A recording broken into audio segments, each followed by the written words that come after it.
The squeaky wheel gets the grease.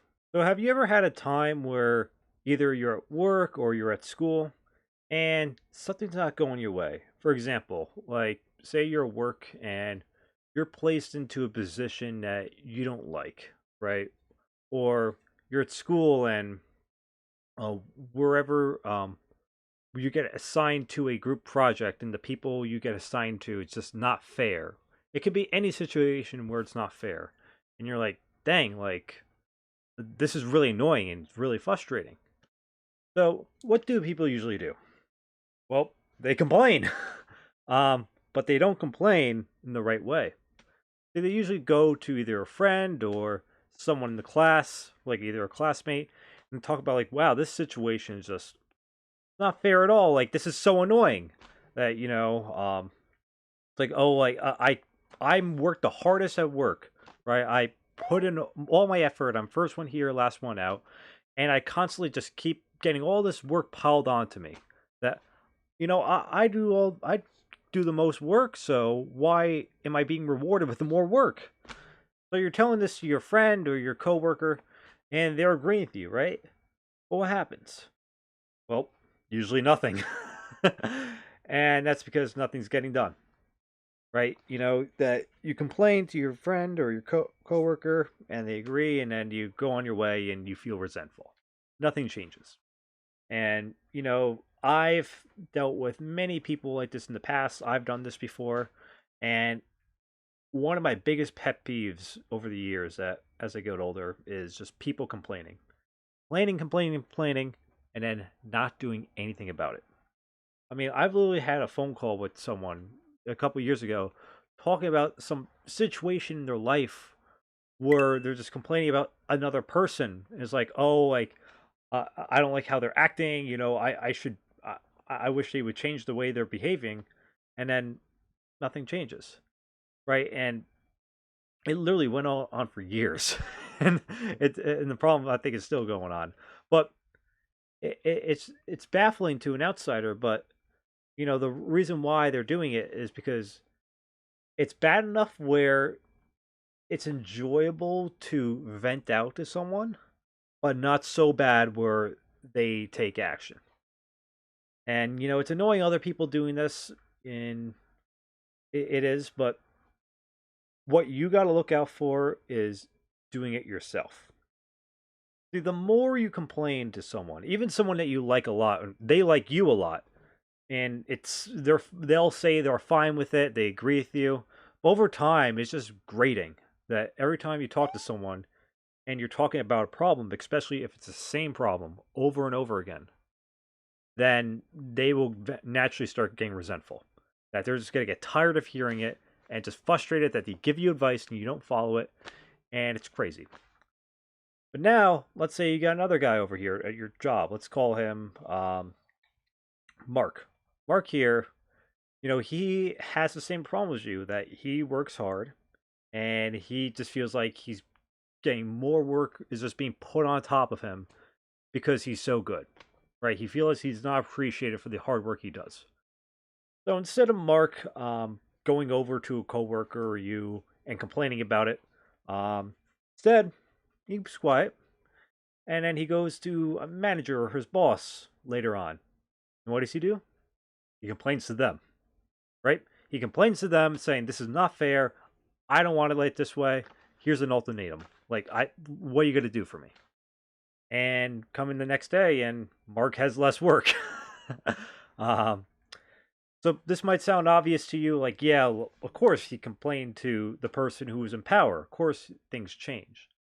But the truth is, most people don't do this. Most people just go on and just talk about problems, but never fix them. And they might have excuses like, oh, it's not a big deal. Oh, like, I don't want to create a fuss. I want to be just a good person. But the truth of the matter is, like, one, if it's not a big fuss, then shut up. Or two, if you don't want to create a fuss, why? Like, if it's that big of a deal, you should speak up about it, right? A good thing you should ask yourself is, if this was happening to a friend of mine, would I speak up for them? Because often we don't treat ourselves as good as we do other people, and especially our friends. So you got to ask, like, either if it's a sibling or a friend, if they were in that situation, would you speak up for them? If you would, do it for yourself, because we don't give ourselves, we take way too much more often than not than we should.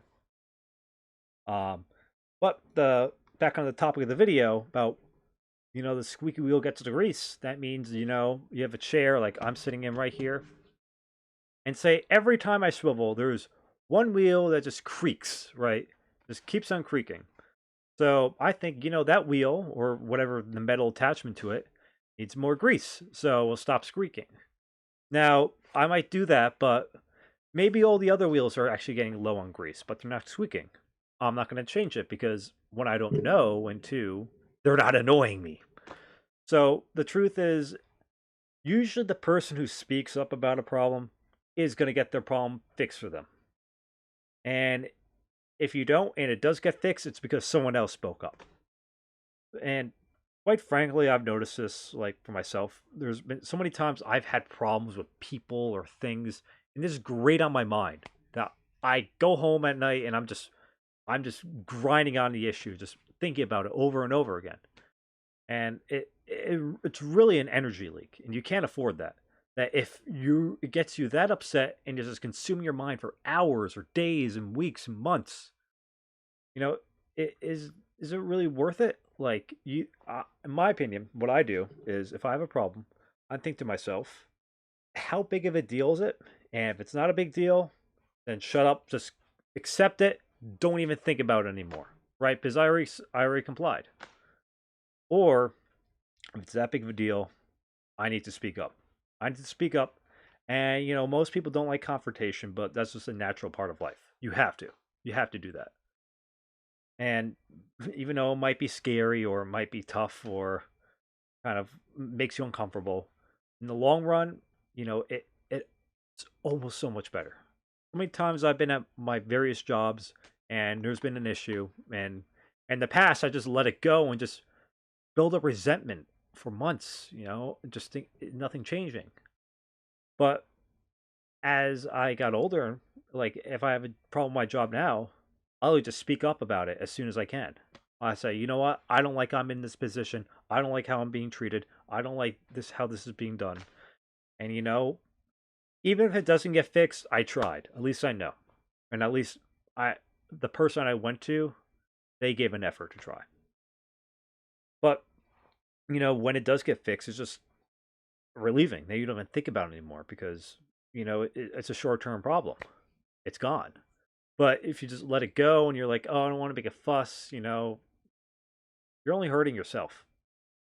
And and the whole thing about making a fuss or being a problem or being toxic, when you're setting your own boundaries, that's all societal stuff of keeping people under control and making sure everything's going smoothly, right? That's why HR departments and other things are just trying to keep everything smooth, making sure there's no problems. Same thing with these social, what do you call it? Like these social smoothers.